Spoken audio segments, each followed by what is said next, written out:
Hey guys, welcome to the vlog. My name is MisterET, and in today's episode, we transfer over all of the accessories from the old engine to the engine that is going back into this Mazdaspeed3. So stay tuned.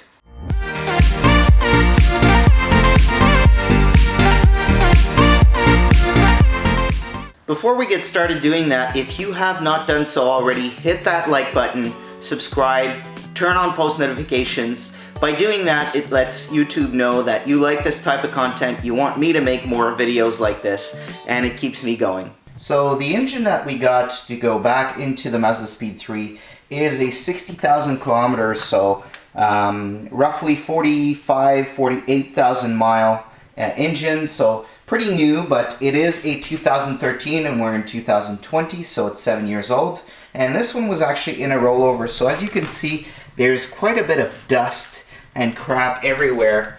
There is some here between the different cylinders. There's some at the front. And we want to make sure that before we install anything on this thing, that we clean it up. So that's the first order of business today.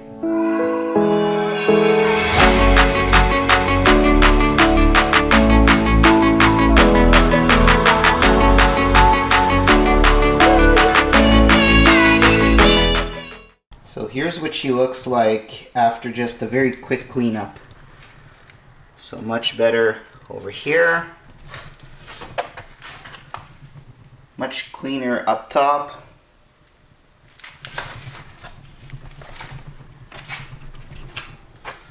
This also looks a bit better. Less crap everywhere. So let's start transferring over some of the accessories on this thing. So there's really three major things that we're going to need to remove from this engine. That would be the intake manifold, the exhaust manifold, turbo downpipe, as well as the transmission. Now, for some reason, the new engine that I got for this came with its intake, exhaust manifold, and a number of other things, but they had all been removed. Normally, when you do an engine swap, you don't need to change the exhaust manifold, the intake manifold gaskets, because those stay on the engine. The previous owner of this engine told me that when he was removing the engine, this was the only way to remove it. And as you can see, I've removed it with those connected on there. So my guess is he wanted to keep those pieces to himself to sell them. I was able to negotiate and get those pieces back, but I will have to wait a couple days before I can get the right gaskets and transfer those over. Maybe some of you guys know this. On the exhaust manifold side, I'm going to remove it here. I'm guessing it's probably going to be a metal gasket.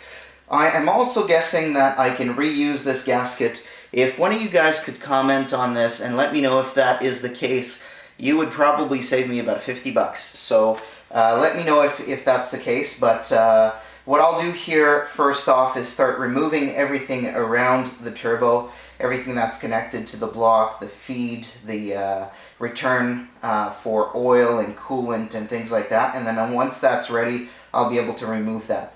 So let's go on a time lapse of me doing that.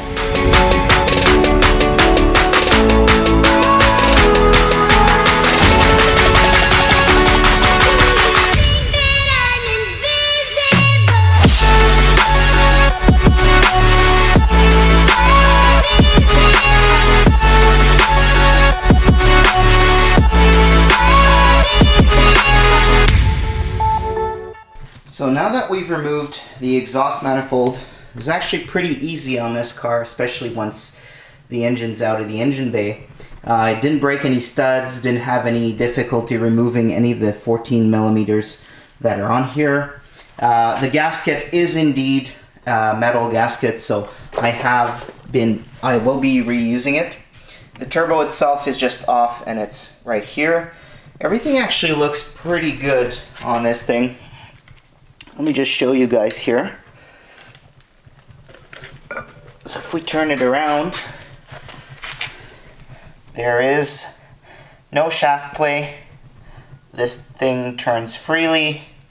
Looks pretty good, and it is a Hitachi K04, which I believe is the stock turbo for this car. So I don't believe that was modified at some point. So 55,000 miles on this turbo, so I'll be reusing it for this new build. As I was mentioning earlier, the new engine came with its exhaust manifold. It just was not installed. So this is the one that's actually going back on. The one that came off is over here, and there is a bit of surface rust. I mean, it's fine and everything, but the other one looked a bit better, so that's the one we're going to be using here. So I'm just going to reinstall the turbo onto this one here, so we don't lose sight of anything.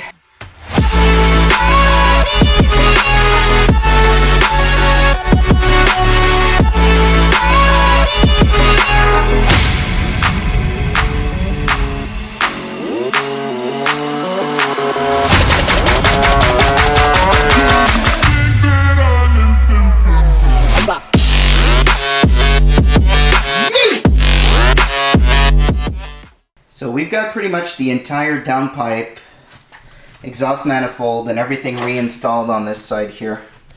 Just missing one 10mm bolt here that I need to find. It's probably somewhere on the ground. I thought I had it with the shield, but the previous one that was on there was actually broken at the back here. It's actually rusted through, as you can see there. So I'm just hunting for that bolt somewhere. Then I'll reinstall the O2 sensor over here. Now that we've made some progress on the exhaust side of this engine, we're actually going to move our energy on the intake side. So I've started doing a few things, so let me just show you what that looks like. So this engine didn't actually come with any of this assembly here. You could actually see the gear from the cam. So I've actually swapped over this piece here, as well as the high pressure fuel pump. There was delete here, maybe it's an EGR delete or something like that. There was this little plate on there, and I'm actually going to be reinstalling this pipe here that goes between that little section here and the underside of the throttle body. So I'll be reinstalling that. The intake manifold is off and it's on the ground here. I am waiting for a replacement gasket for this, which is the intake manifold, and this here, which is that pipe that goes underneath the throttle body. So once I receive those, I'm going to be able to install this intake manifold, and we're going to be able to button up this side here. What I'm going to do next is, again, for some reason, the cooler for the oil had been removed from the front of this block, so I did have a new gasket for this. I'm going to show you in a few moments here. So I'm going to be transferring over this assembly over here.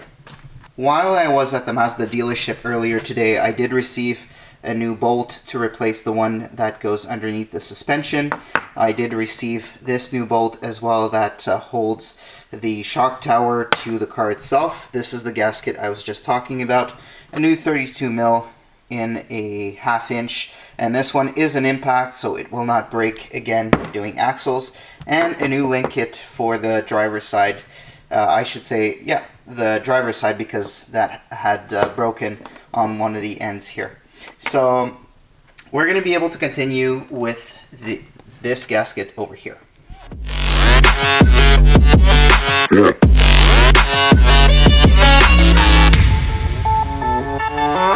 Yeah. So guys, I've made a bit of a discovery here. I will not be able to reuse this piece. It's actually cracked right over here and across. So this is actually part of the section on the block that broke, and there was such force in destroying the front of this block that it actually cracked this section. So I'm gonna need to find this cast piece here somewhere else.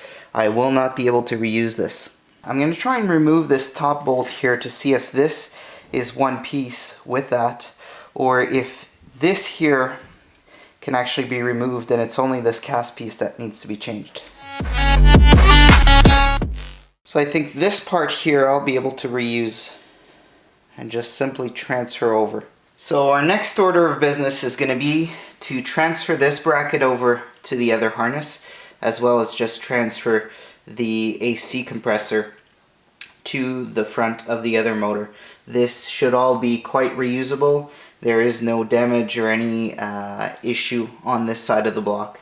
Here's a bit of the front of the block that is close to where the starter was, and this whole area down here actually blew up, and you can see that it's actually split forward and it's cracked in a number of different locations. Guys, look at how crazy this looks. We can see through the block.